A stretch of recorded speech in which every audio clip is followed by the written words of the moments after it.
qu'il y aura des vaccinations qui vont commencer dès le mois de décembre en Europe, en décembre ou tout début janvier aux États-Unis. Dans les pays pauvres, on n'en est même pas à se poser la question de quand est-ce qu'on peut commencer. Une raison pour ça, c'est que le vaccin Pfizer a une logistique demandera des efforts logistiques qui ne sont tout simplement pas possibles dans les pays les plus pauvres. En particulier, il doit être conservé à très très très basse température. On a parlé de moins 70 degrés. Hein. Et cette chaîne du froid extrême, il n'y a juste pas l'infrastructure dans les pays pauvres. Donc de toute façon, c'est un vaccin qui n'est pas adapté aux pays les plus pauvres. Et c'est pas forcément par... Les recherches ont été orientées vers des vaccins pour les pays riches ? Je ne dirais pas forcément intentionnellement, mais ce n'est pas forcément par hasard que ce soit le premier vaccin qui soit disponible. C'est-à-dire, il est très clair que les pays riches qui ont subventionné largement l'effort de recherche l'ont fait dans la perspective de trouver le plus rapidement possible un vaccin qui serait pratique, qui conviendrait pour eux.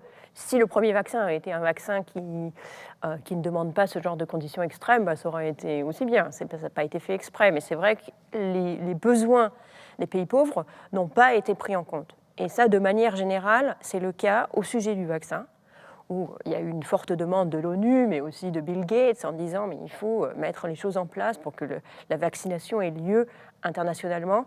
C'est des appels qui n'ont pas été repris, qui n'ont pas reçu énormément d'écho. Et ça fait écho à ce qui s'est passé économiquement. C'est-à-dire, économiquement, les pays riches ont commencé à emprunter pour dépenser des trillions d'euros ou des trillions de dollars sur leur propre économie, qui était d'ailleurs absolument la chose à faire. Mais ils n'ont pas réussi à trouver une petite miette à donner dans les pays pauvres. Donc, le comportement des pays riches vis-à-vis de cette crise, que ce soit sur le secteur de santé ou sur la question économique, a été le même. C'est-à-dire, occupons-nous de nous d'abord, mettons notre masque avant de le mettre sur le masque des autres, et puis après on verra. Et pour l'instant, on est encore dans le « on verra ».